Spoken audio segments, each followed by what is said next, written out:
Not your average tabletop. Woohoo! Welcome to Not Your Average Tabletop. I'm Zach. And I'm Mac. And today we're giving our first impressions on Comic Hunters, which is a game that I think the Dice Tower had talked about a while ago, and it was only available, I think, from Brazil or something, so you'd have to import it originally. But then Spin Masters Games brought it to the US, so everyone could try this one out. And it is mainly a drafting game with a couple different versions of drafting that you get to do throughout the game.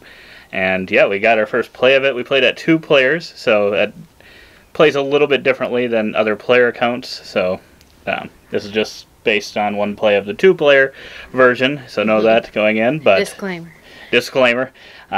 But yeah, otherwise, I was excited for this one because I tend to like drafting games, and it had a set collection element, which I feel like drafting games, and when you're talking about cards anyway, drafting cards and set collection, I think, kind of go hand in hand in those types of games. Yeah.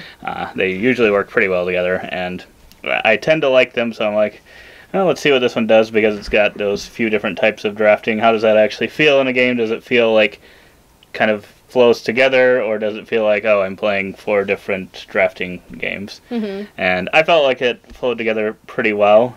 Gave you a little bit of taste of each of those. But yeah, I don't know. What were your thoughts when you figured out it was a drafting set collection game?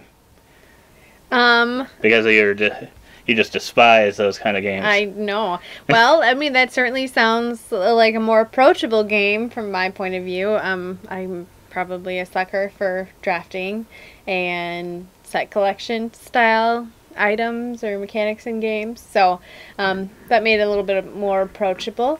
I think at first I was confused because there's 3 rounds or 4 rounds. It's kind of 3 rounds of 3 different types of and 3 different types of drafting comics. Yeah, except there's one that stays the same in every one, the convention draft. But I think I think that made it really interesting, because if they had just done the same set every time, you would have been like, okay, well, I can for sure, if I get something in my hand, I can for sure grab it. But by the 3rd round, it was like, nope, you don't get to do that this time. You're going to have to buy it or get it at the convention, or try and get it some other way. So there was no real for sure way to get any last minute icons that you needed, which I was bummed about, because I think I was 1 away from 1 more on the Black Panther, and I could have gotten into the next scoring tier and stuff, and I was like, dang it, and it just didn't come up. So I think that switch of how you draft was pretty interesting. Yeah, I would agree that there were so the different types of drafting are there's a Sushi Go style one, if you've played that one, where you got cards in your hand and you take, in a 2-player game, you take one, trash one, and then go to the next person, pass it back and forth, and keep doing that until you get all the cards. Then there's a Coloretto style of drafting, where there are different kind of rows of cards, and on your turn you can either add an additional card to one of those rows, to a maximum of, in this case, 4, 3, and 2, or you can take one of the rows if it had a couple cards that you really wanted.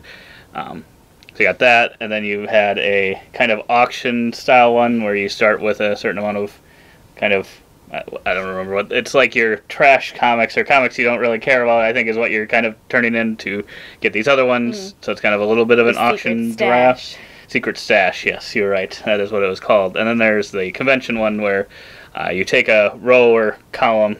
I'm trying to think what that kind of reminds me of something, but I maybe think of 7 Wonders Duel, but not really. More so the layout, not the actual drafting. Laying it out, yes. Yeah. I feel like there's some game that I think of that. But anyway, you pick a symbol. Maybe you've played Noctiluca, where you name a number and then you take everything in that row. It's kind of similar to that. If you've played that, you'll say, oh, I want Spider-Man comics in this row. But you get to kind of do a move of 1 card before that, which I think made that a little bit more interesting than if it had just been static. Yeah. So, yeah, there's those different types of drafting. Like you said, you'll do 3 of those each time. And, yeah, sometimes you just don't get the ones you want. So I could see that being disappointing, but overall, I thought it was interesting. The scoring itself, I think I would have to think about that a little bit more next time. This time I was just kind of trying to get the feel of it, of actually buying the comics and stuff. And I think I had a couple sets that were like one short of being worth a little bit more, because there's kind of a scaling point system if you, get to 8 comics of a type. And I kind of mismanaged that a little bit, but there's several different ways to get points. I'd be interested to see how you would do if you like really tried to go heavy and get a ton of like the most point one. I don't know if that would end up working or not. Our scores were 90 to 89, so it was very, very close. I don't know if that'll be the case in future games, but I'd like it to be close like that. Remind me of Cascadia if that was the case, because that one always seems to be like really close. But maybe we just got lucky in this playthrough. I don't know. Yeah, could be. Yeah, but yeah, I liked it quite a bit, but I was thinking I would based on drafting, and I thought I like Sushi Go Party. I like Coloretto. I like. Well, we don't really have like an auction style one, I don't think. But yeah, I like the idea of picking a rower column. I like Noctiluca, so it's 3 things that I really like, and then another 4th one thrown in there. So I was probably bound to like this one. So I think after one play, probably put this one at like a 7.5, 7.75. I think the theme might even push it up a little bit for me. I like the kind of, I've never gotten comics in my life or read any of them. I think it's interesting. It's become more interesting to me now with like the MCU.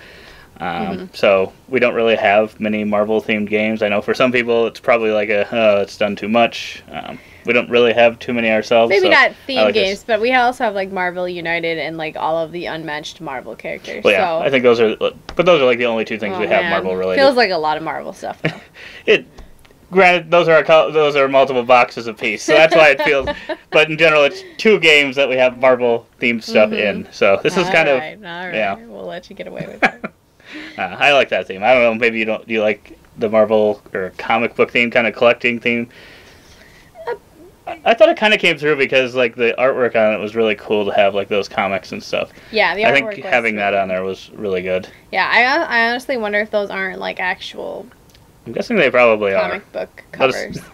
Let us know in the comments below if you happen to know if they used actual. I'm assuming they did. Yeah.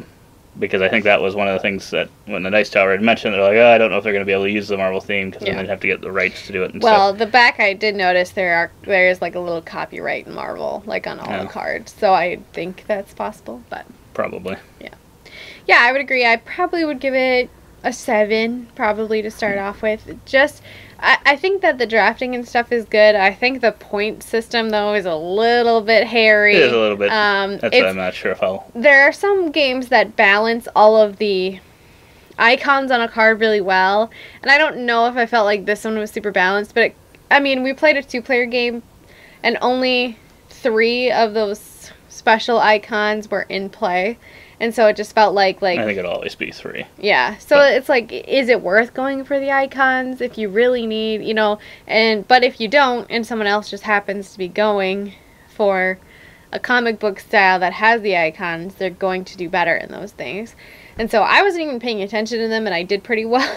Right. Well, but I could see how that could easily get off the rails. So I'm a little nervous about that. And then I also didn't love the auction draft. I just was like... Yeah, that was probably my least favorite of the ones. But I also don't know if it would be maybe a little bit more interesting in a higher player count. I don't know. That's the one that I think could maybe be more interesting. The rest of them, I'm like... Yeah. I think those... all the rest of them, I think, play well at 2. I agree. That's the only one that I'm like... I don't know. Because you've got 2 sets that you're bidding for then. And whichever one starts off, you already know what the other person's going to be paying. They're either paying 3 or 4. So you kind of know that, so it just kind of adds that extra bit. But maybe that, I don't know, maybe in a way too, that just makes it more solidified of, well, I know at worst, or this is what I'm paying and what I'm getting. So maybe it also makes it better than if it was the 4-player count or something, I don't know. Yeah. And you only do it twice, which I think is interesting because you have 15 max, like you start with 15. And so to go twice, you're going to end up if you want any left over, you're gonna have to keep some kind of a thing, Right. and they're points at the end. Yeah, for how I much think you don't I think spend. that was a good thing that they did. They made it Yeah. worth points at the end, because if they would have made it meaningless, then Yeah, I think that would really be wonky. that's how I won. So yes, it was the difference maker. But yeah, I think the last thing I would say, I really like the artwork in it. And the cards I think were fine, but overall the quality of this game is pretty cruddy. It's definitely not the best. Yeah. I think that this is the cardboard. I don't know how easy it is to see, but it's like It's real flimsy. really flimsy, And thin. they didn't pop out well. It Yeah, looked no. like, No, they did not. and the board is like bent on like important information. Yeah, I like the layout of the board. It's just Yeah. unfortunate that, I mean, it's. I complain if they do, complain if they don't. They used a smaller box, so to get the board, they had to have a trifold board. So that's fine, I guess, but would have been nicer if it was just, I don't know. Maybe they could have squeezed it on to just a double, but then, yeah, who knows? They would have had to increase the box size, and it's like, Yeah. it's just pretty much cards, so it's like the box doesn't have to be Ticket to Ride size. Yeah. So they're damned if they do, damned if they don't. I for that know. part, but But the Yeah. the cardboard pieces are just bad. mhm. They're just bad. There's no good way about that. They're Right. just bad. The card quality is. I felt So-so. like the cards were okay. Yeah. Like shuffling them, I mean, I didn't don't feel think like they weren't were like thin. they weren't like terrible, but they No. just. I don't think they were the best cards either. Yeah, probably not. So Could have probably. I think for me they're a little below middle of the road. Yeah. Yeah. Yeah. But overall, I enjoyed the game. If you really like drafting games and you like those styles of drafting, if you like any of those games that I mentioned, or all of them, I think this one would be a game you could potentially like. And I think, if I remember right, the price wasn't too bad for it either. So that is the one good thing about having it maybe be a little cheaper quality. Because otherwise, I guess they could have made it a little better and charged another $15. So Well, you get what you get. You get- You get what you pay for. you get what you get. But yeah, we've got an unboxing of this one if you wanted to check it out. Like I said, not too many components in the box, so you can go check out that video if you want to. But otherwise, we hope to see you on the next one. And as always, don't forget to keep on nibbling on our content.